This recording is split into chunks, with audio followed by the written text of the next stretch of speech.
Hi there. This week's First Chapter Friday video is The Eyes and the Impossible by Dave Eggers. And as you can see by this shiny medal, this book won the Newbery Award about a year and a half ago, so in 2024. This book is, if you're a person who really likes books about animals, this book is for you. It is a great animal book, but even if you don't, like, I read this book and I was at first thinking, when I heard what the book was about, which is about a dog that lives in a park and he interacts with the other animals in the park to help against any threats, tries to kind of keep everybody safe, and just so they can all live their best lives in the park. And at first, I was like, that sounds kind of nice. I don't know if I'll like it, but I'll try it. And it's the story is good, but the writing and the way the story is told is my favorite part of this book. Plus, there's a lot of really beautiful illustrations like the one you can see on the front cover. So let's check into it. So this book starts out with not a dedication, but kind of an explanation or maybe a little bit of an introduction. It says, "This is a work of fiction. No places are real places. No animals are real animals. And, most crucially, no animals symbolize people. It is a tendency of the human species to see themselves in everything, to assume all living things, animals in particular, are simply corollaries to humans. But in this book, that is not the case. Here, the dogs are the dogs, the birds are the birds, goats are goats, the bison, bison." And I'm going to pause right here for a minute so you can see this beautiful picture. Sprinkled throughout the book, if you read actually you can see it in the digital or the print version, but these beautiful pictures, and these are actual works of art. So in the back, there's a list of all the pictures and what pages they're on and who painted them. So this particular one was painted by Paul Joseph Constantine Gabriel. It's called Landscape Near Abcoude, 1860 to 1870, and it is currently held at the Rijksmuseum in Amsterdam. So what they did is it says, a note about the art. The paintings in this book are classical landscapes by artists long departed. Sean Harris, the frequent collaborator of this book's author, added Johannes to each landscape, but otherwise left the paintings as they were. So they took the original paintings and they added Johannes, who is the dog, to the picture. Okay, chapter 1. I turn before I lie to sleep, and I rise before the sun. I sleep inside and sleep outside, and have slept in the hollow of a 1,000-year-old tree. When I sleep, I need warmth, I need quiet, I need freedom from sound. When I sleep, I dream of mothers and clouds. Clouds are messengers of God, and I dream of pupusas, for I love pupusas, and I eat them with gusto. I am a dog called Johannes, and I have seen you. I have seen you in this park, my home. If you have come to this park, my vast green and wind-blown park by the sea, I have seen you. I have seen everyone who has been here, the walkers and runners and bikers and horse riders, and the bison seekers and the picnickers and the archers in their cloaks. When you have come here, you have come to my home, where I am the eyes. I have seen all of you here, the big and small and tall and odorous. The travelers and tourists and locals and roller skating humans and those who play their brass under the mossy bridge and the jitterbug people who dance all over that other bridge and bearded humans who tend to send flying discs into cages but usually fail. I see all this in the park because I am the eyes and have been entrusted with seeing and reporting all. Ask the turtles about me. Ask the squirrels. Don't ask the ducks. The ducks know nothing. I run like a rocket. I run like a laser. You have never seen speed like mine.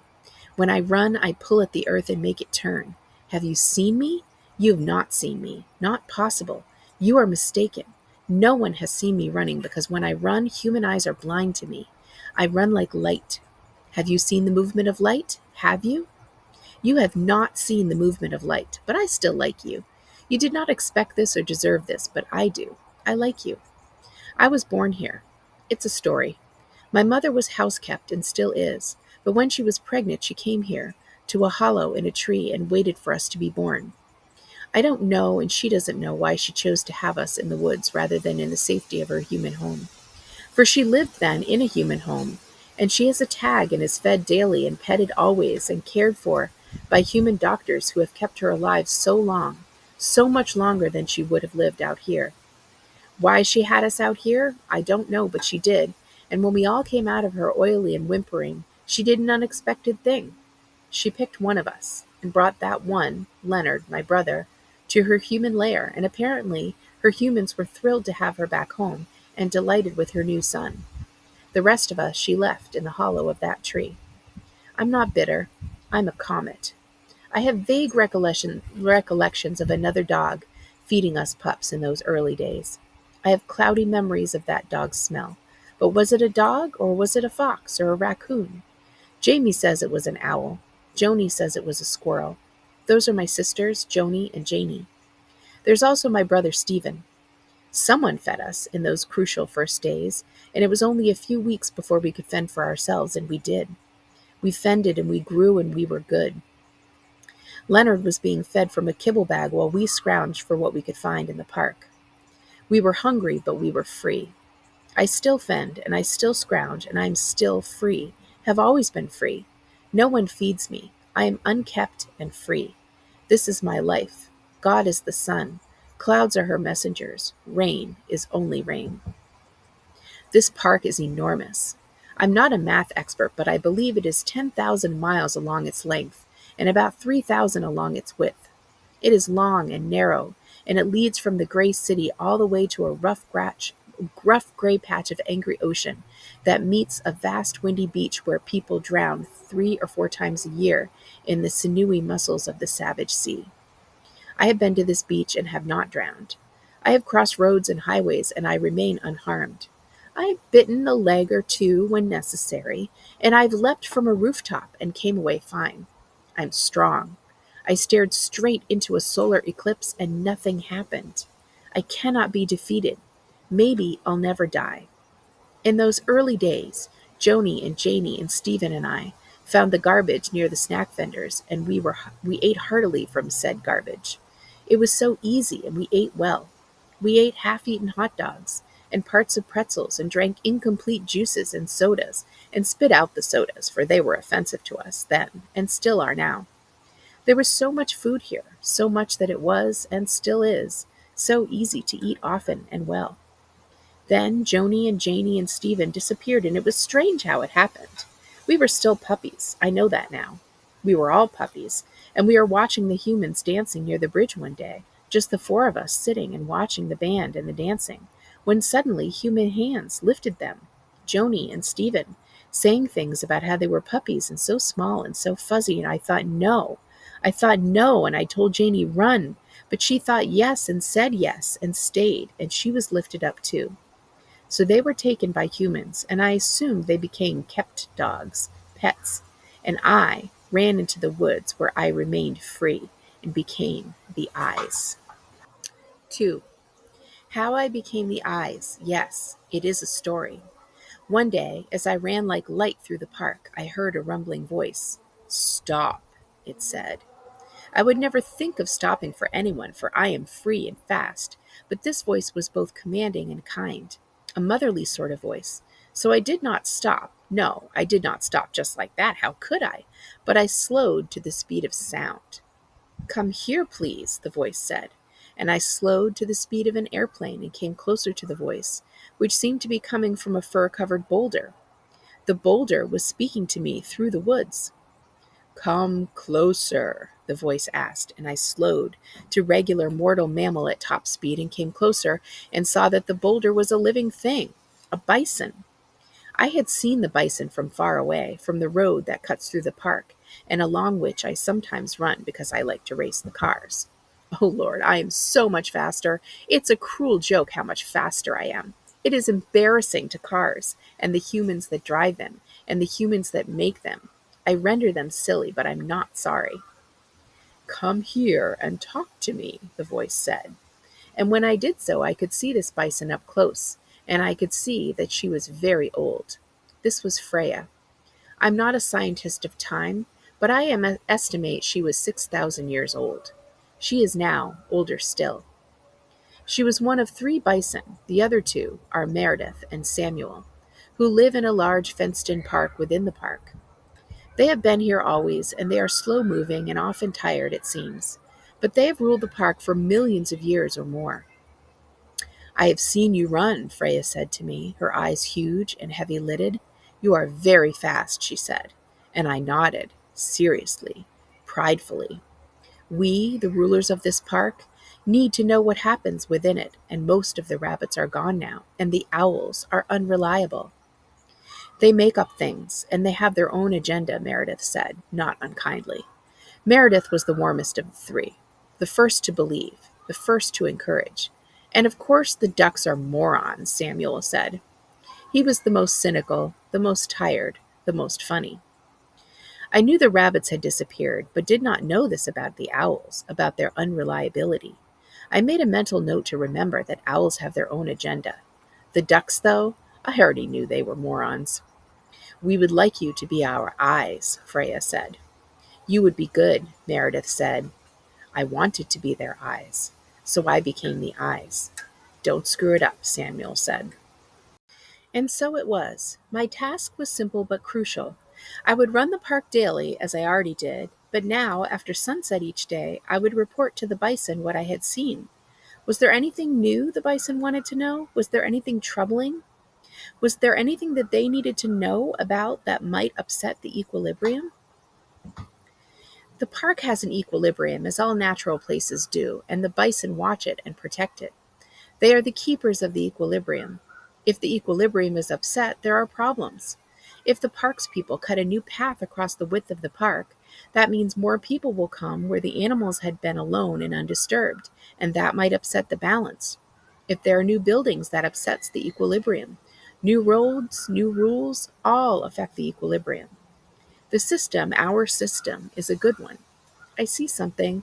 I tell the bison, they conjure a solution. When there was a new road cutting through the forest where most of the raccoons lived, I told the bison and they decided where and when the raccoons needed to relocate. When the foxes and squirrels have disagreements over territory, I report this to the bison and they decide who gets what. When a mass of humans is being too destructive or disrespectful of the land, I tell the bison, and they direct Bertrand and his birds to drop truly uncomfortable amounts of feces on these humans. Problem solved. And it all starts with what I see, the news I gather. Most of my news is about the humans. They run and roller skate and picnic and generally do what they should do in parks. They play croquet. They climb trees. Bikes are ridden and paths are walked. Such people are not a problem. But then there are people who are a problem. There are the concertiers and the campers, both of whom can be problems. The concertiers come once a year, and when they do, they play deafening music in the grass in the oval, and this is a problem. The concertiers come from near and far and generally have not been to our park before, and they have no idea where they are or that it is a place in and of itself, a place inhabited by thousands of permanent residents like myself, and not simply a stage for their standing and nodding and twirling. The concertiers nearly ruin the park once a year with their noise and garbage and vomit and indiscriminate urination. But they leave and we can recover. The campers are complicated. Some stay and have stayed for years and we know them by name, and some of them are not at all a problem. Marianne and Dennis sleep in a tidy tent near the duck pond and have been here as long as I have. Thomas, near blind, feeds birds and squirrels and lives by the sea. He's been here for what some say is 1,000 years. All of these campers are like us. They live quietly and they walk gently, gently, gently in the woods. They respect the equilibrium. But then there are the trouble travelers. These humans are not so good. They eat and drink smelly things and are sick and loud. They fight and they steal. They leave bottles and papers and feces. They attack strangers and mistreat animals. They make the woods perilous and they make them smell. Usually they travel through the park in big and loud vehicles. They're passing through on their way from and to other places. They do not care about our home. Most humans, though, pass through and are fine. I know this is their park as much as it is mine. The bison understand this. The turtles and squirrels understand this. The ducks understand nothing, but that's another thing entirely. Most humans live in their pale concrete homes on their gray asphalt streets and come through for an hour or two, and I watch them. I watch the runners and horse riders and the archers. I watch the soccer players and soccer watchers. I watch the families and their children suddenly let loose. I watch the dog walkers and I laugh at the kept dogs. Ha ha hoo! I laugh like this. Ha ha hoo! Ha ha hoo! Pets! These kept dogs on their leashes. They pretend I'm laughing with them and not at them, and that makes me laugh harder. Ha ha hoo! Ha ha hoo! Delightful, delightful, delightful. I laugh at how they are kept and how they pretend to be free like me. They act all casual with me, like the leash is no problem, like they would just as soon be free like me, like they could be free if they wanted. But that is a joke I laugh at with great fervor. Ha ha hoo! I laugh so much. I cry and cry and cry enormous tears of limitless mirth. Not free is not free. These kept dogs know the difference and have chosen the kibble in a bag. They have chosen the under-table leftovers. They have chosen the roof overhead and the leash. The leash, the leash, the leash. Ha ha hoo, I say, for I am a different breed. So that's the beginning of The Eyes and the Impossible. And as you can probably tell already, it's a really special book. It's very funny, it's very heartwarming, and it's just very interesting. It's a book where the animals, it's not a book where the animals are trying to be like humans, like a lot of books are that write about animals. It's about animals being animals and kind of what that is like for them, what it's like perspective wise for them to be an animal and to look at humans and see humans. But it's really not even about the humans at all. They really don't come into play much at all. It's really about the animals themselves and the characters. So I think you'll really like the characters, not just Johannes, but a lot of them. There's a couple of them you haven't met yet in the first couple chapters that are very funny and very fun. And I just laughed a lot when I read this and couldn't stop reading until the end. And I just loved it so much, and I hope you do too. So check it out in the adventure survival section of our library.